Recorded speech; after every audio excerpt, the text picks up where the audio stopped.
आज आपण झटपट चमचमीत अशी नॉनव्हेज थालीची रेसिपी पाहणार आहोत, ज्यामध्ये हलवा फ्राय पाहू शकतो. एकदम कुरकुरीत असा हलवा फ्राय बनवलेला आहे. सोबतच मस्त अशी चमचमीत कोलंबीचा रस्सा, ग्रेव्हीवाली कोलंबी आणि हलव्याचं सार, जे जबरदस्त टेस्टी लागतं. तुम्ही एकदा नक्की बनवून पहा, तुम्हालाही खूप आवडेल. एकदम व्यवस्थित साध्या सोप्या पद्धतीने मी तुम्हाला समजावून सांगितलेलं आहे. तर रेसिपीला सुरुवात करूया आपण. मी इथे मोठ्या साईजच्या ज्या कोलंबी येतात ना, ते घेतलेले आहेत. वजनाने म्हटलात तर पाव किलो वजन आहे. आधी हे आपण साफ करून घेऊया. बघू शकता केवढे मोठे आहेत. तर मी ह्याचं जे वरचा डोक्याकडचा भाग आहे तो काढून टाकते पूर्णपणे. आणि जे कवच असतं ना, ते थोडं नरम असतं, पटकन निघत नाही. तर थोडं हलक्या हाताने व्यवस्थित त्याला काढून घ्यावं लागतं. जी लालवाली कोलंबी असते ना, त्याचं कवच जे आहे पटकन निघतं. हे थोडं सॉफ्ट असतं, त्यामुळे पटकन निघत नाही.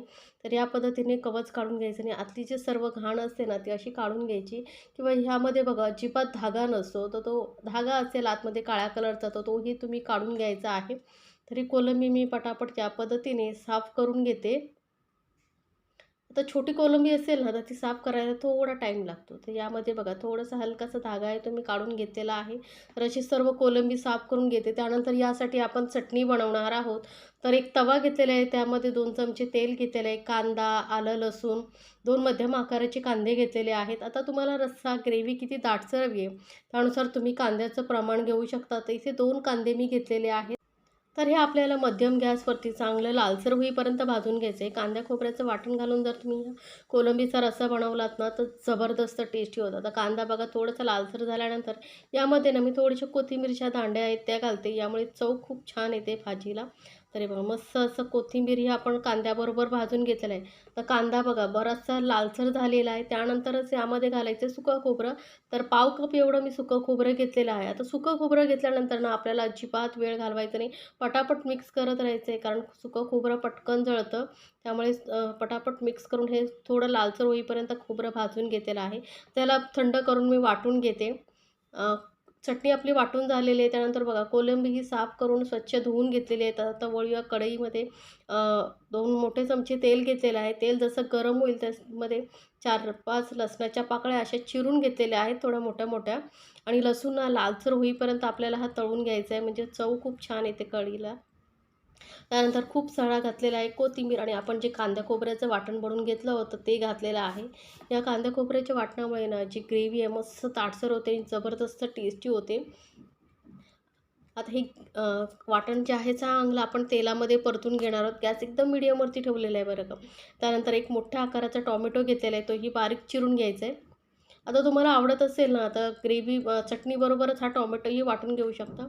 त्यानंतर थोडेसे मसाले घालते. पाव चमचा एवढे हळद, 1 चमचा भरून लाल मिरची पावडर घालते. एक अर्धा चमचा काश्मीरी लाल मिरची पावडर घालते, त्यामुळे कलर छान येतो. अर्धा चमचा गरम मसाला घातलेला आहे. हे आपले जे घरामध्ये बेसिक मसाले असतात ना, तेच घातलेले आहेत. या गरम मसाल्याऐवजी तुम्ही चिकन मसाला, मटण मसाला जो तुमच्याकडे असेल तर तुम्ही घालू शकता.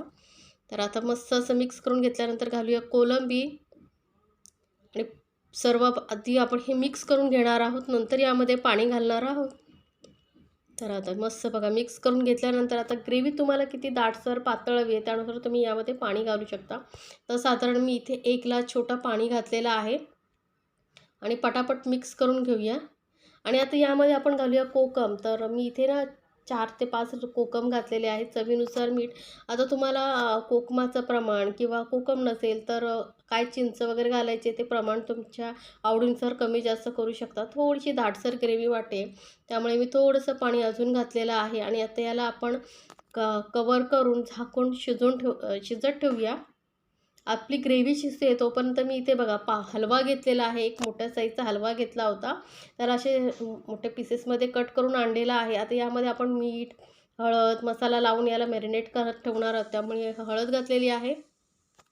लाल मिरची पावडर तुम्ही तुमच्या आवडीनुसार घालू शकता. तर इथे मी 2 चमचे भरून लाल मिरची पावडर घालते आणि चवीनुसार घालायचं आहे मीठ. तर मीठ थोडंसं ना जरा जास्त घाला, म्हणजे मच्छीला मीठ जास्त लागलं की चव खूप छान येते. आणि आलं आणि लसूण किसून घेतलेलं आहे मी बरं का. ताजं आलं लसूण किसून घेतलेलं आहे. त्याचबरोबर 5-6 कोकम असे पाण्यामध्ये भिजत ठेवले होते अर्धा तास. ते आता कुस्करून व्यवस्थित घ्यायचे. याऐवजी तुम्ही चिंच वापरू शकता किंवा लिंबूही वापरू शकता. कोकमामुळे ना मस्त अशी मालवणीची टेस्ट येते. फ्रायला, त्यामुळे मी कोकमं अशी पाण्यामध्ये चांगली कुस्करून घातलेली आहेत. आणि आता हे सर्व आपण व्यवस्थित हलवायला लावून घ्यायचं आहे बरं का. यामध्ये आता अजून आपल्याला एक्स्ट्रा पाणी वगैरे काही घालायची गरज नाही आहे. सर्व फोडींना जे आहे व्यवस्थित हे सर्व मसाले, आलं लसूण पेस्ट व्यवस्थित चोळून घ्यायचं आहे. आता ही जी शेपटीकडचा भाग आहे ना, त्याचं मी सार बनवणार आहे. तरी याला मॅरिनेट करत ठेवलेला आहे. शेपटीकडचा भाग आणि जो डोक्याकडचा भाग असतो त्याचा आपण सार बनवणार आहोत. तर बघा, आपली कोलंबीचा रस्सा आपण चेक करूया. तर मस्त कोलंबी ही शिजलेली आहे. तर मग मस्त दाटसर असा आपलं ग्रेव्ही तयार झालेली आहे. वरून थोडीशी कोथिंबीर घालूया. मिक्स करून याला ठेवूया साईडला आणि साराची तयारी करूया. तर बघू शकता, चमचमीत अशी आपली रस्सेदार ग्रेव्ही कोलंबीची तयार झालेली आहे. तोंडाला नक्कीच पाणी सुटलं असेल. तर हे ठेवते साईडला आणि आता साराची तयारी करूया. तर इथे मी अर्धा कप ओलं खोबरं घेतलेलं आहे आणि सोबतच ना 4 ते 5 सुक्या मिरच्या अशा तोडून पाण्यामध्ये भिजत ठेवल्या होत्या आणि 1 चमचा धणे घेतलं होतं. एक तासभर आपण भिजत ठेवलं की नरम होतात मिरच्या, म्हणजे वाटण्याला सोप्या पडतात.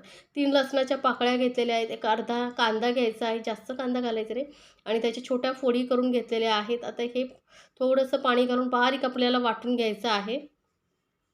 तर बघू शकता, एकदम बारीक आपण वाटण करून घ्यायचं बरं का. त्यानंतर हे जे मॅरिनेट केलेली शेपटीकडचा भाग होता आणि डोक्याकडचा भाग होता त्याचा आपण सार बनवणार आहोत. तर वळूया परत गॅसकडे.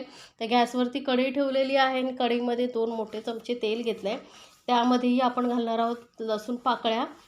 लसूण नक्की घाला. लसूण असा लालसर होईपर्यंत आपल्याला तळून घ्यायचं आहे. त्याबरोबरच कढीपत्त्याची पाने खूप सारी आणि जे वाटण करून घेतलं होतं ते घालायचं आहे आणि वाटण चांगलं असं तेलामध्ये परतून घ्यायचं. गॅस मिडियमवरतीच ठेवला आहे आणि मिडियम गॅसवरती मस्त असा 1 मिनिटभर आपण हे चटणी परतून घेतल्यानंतर पाव चमचा एवढी हळद, 1 चमचा मी लाल मिरची पावडर घालते. कारण इथे मी ज्या लाल मिरच्या वापरल्या होत्या ना सुक्या, त्या बेडगी मिरच्या आहेत, त्यामुळे जास्त तिखट नसतात त्या, पण कलर खूप छान येतो, त्यामुळे मी वापरल्या आणि लाल मिरची पावडरही वापरलेली आहे. आता मिक्सर जारमध्ये चटणी लागलेली होती, त्यामध्ये थोडं पाणी घातलं आणि ते घालून घेतलेलं आहे. आता सार ही तुम्हाला ना किती दाटसर पातळ हवं आहे त्यानुसार तुम्ही पाणी यामध्ये घाला. 4-5 कोकमं घातलेली आहेत आणि ही आता मच्छी घालून आपण हे शिजत ठेवणार आहोत. तर बघा, मस्त साराला कलर बघू शकता किती सुंदर आलेला आहे. चटणी आता चवीनुसार घातलेलं आहे मीठ, थोडीशी कोथिंबीर आणि आता हे सार आपल्याला अजिबात झाकण न ठेवता शिजवायचं बरं का. जर झाकण ठेवलात ना तर सार बाहेर येऊ शकतं, कारण हे ग्रेव्ही आहे त्यामुळे जी ग्रेव्ही असते ना ती बाहेर येत नाही, पण हे सार पटकन उकळून बाहेर येतं. त्यामुळे यावरती झाकण न ठेवता असंच आपल्याला याला शिजवून घ्यायचं आहे. ते गॅस मिडियमवरती ठेवायचं आणि 7-8 मिनटं आपण हे सार चांगलं असं शिजवून घेऊया. छान असं दणदणीत अशी उकळी आली पाहिजे याला. तर आता बघा, मस्त असं आपलं सार तयार झालेलं आहे. 7 ते 8 मिनटं मी शिजवून घेतलेलं आहे आणि दाटसरही झालेलं आहे. अजिबात पातळ सार हे चांगलं लागत नाही, त्यामुळे थोडे दाटसरच चांगलं लागतं. वरून थोडीशी कोथिंबीर आणि झणझणीत चमचमीत असं हे आपलं सार झालेलं आहे तयार. पोळीबरोबर, राईसबरोबर मस्त लागतं, जबरदस्त टेस्टी. तोंडाला की पाणी सुटलं असेल तुमच्या ना बघूनही. तर आपलं आता सार तयार झालेलं आहे. मच्छी ही चांगली मॅरिनेट झालेली बघा. मस्त त्याला मसाला, मीठ, आंबट व्यवस्थित लागलं पाहिजे ना, तरच मच्छीला टेस्ट छान येते. तर बघा, मस्त असं सर्व साहित्य व्यवस्थित लागलेलं आहे. पलटून याला परत आपण असं व्यवस्थित असं सर्व मसाले वगैरे चोळून घेऊया. तर बघा, मस्त अशी आपली ही जी मच्छी मॅरिनेट झालेली आहे. जेवढं तुम्ही जास्त वेळ ठेवाल ना तेवढीच मच्छीला टेस्ट छान येते, हे लक्षात ठेवा. आता हे आपली मॅरिनेट झाल्यानंतर काय करणार आहे, इथे मी मच्छी तळण्यासाठी घेतलेला आहे रवा. यामध्ये मी इतर काही घालणार नाही, मीठ, मसाला किंवा तांदळाचं पीठ वगैरे काही न घालता आपण फक्त रव्यामध्ये ही मच्छी घोळवून घेणार आहोत. व्यवस्थित आपल्याला याला घोळवून घ्यायचं आहे. सर्व बाजूने व्यवस्थित रवा लागला पाहिजे. हाताने हलकंसं दाबून दाबून रवा लावून घ्या, म्हणजे काय व्यवस्थित रवा चिकटतो आणि जेव्हा तळतो आपण ही मच्छी फ्राय करतो तेव्हा ते सुटत नाही रवा. त्यामुळे असं व्यवस्थित लावून घेतल्यानंतर मी ही ना मच्छी पॅनवरती तळते बरं का. पॅनवरती काय होतं माहिती आहे, तेल कमी लागतं आणि आपल्याला कमी तेलामध्ये जर मच्छी खायची असेल तळलेली, तर तुम्ही असं पॅनवरती थोड्याशा तेलामध्ये मच्छी तळू शकता. तर मी इथे 2 चमचे मोठे तेल घातलेलं आहे पॅनवरती आणि हे आता मच्छी आपण यावरती ठेवून घेऊया. जसं जसं आपण यावरती मच्छी ठेवत जाणार ते हे जे बाजूने तेल गेलेलं आहे ते व्यवस्थित मच्छी शोषून घेईल आणि आपली मच्छी तळली जाईल. फक्त ना वरच्या साईडने थोडंसं तेल घालायचं. एक छोटं पाव चमचा एवढं, जास्त नाही. आणि ही मस्त कुरकुरीत होईपर्यंत ना आपण मध्यम गॅसवरती मच्छी तळून घेऊया. वरून आम्ही थोडीशी कोथिंबीर लावते, म्हणजे कोथिंबीरचा जो टेस्ट असते ना ती मच्छीमध्ये उतरते आणि दिसायलाही सुंदर दिसतं. एक 2-3 मिनिटांनी मच्छी आपण पलटून घेऊया. बघा मस्त कलर आलेला आहे, खरपूस कलर आलेला आहे. असाच कलर येईपर्यंत मीडियम गॅसवरती आपण ही मच्छी तळून घ्यायची आहे बरं का. गॅस अजिबात फास्ट ठेवायचा नाही आहे, मीडियम गॅसवरतीच ठेवायची आहे. तर एका साईडने दुसऱ्या साईडनेही आता मी कोथिंबीर लावून घेते, वरून थोडीशी, जास्त नाही.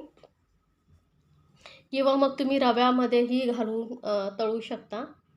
तर बघू शकता मस्त अशी आपली कुरकुरीत मच्छी तळली जाते आणि तेही कमी तेलामध्ये. तर तुम्हाला जास्त तेलामध्ये तळायची असेल तर तळू शकता. पण आजकाल आपण कमी तेलामधले पदार्थ जास्त आवडीने खातो, त्यामुळे मी कमी तेलामध्ये ही मच्छी तळलेली आहे.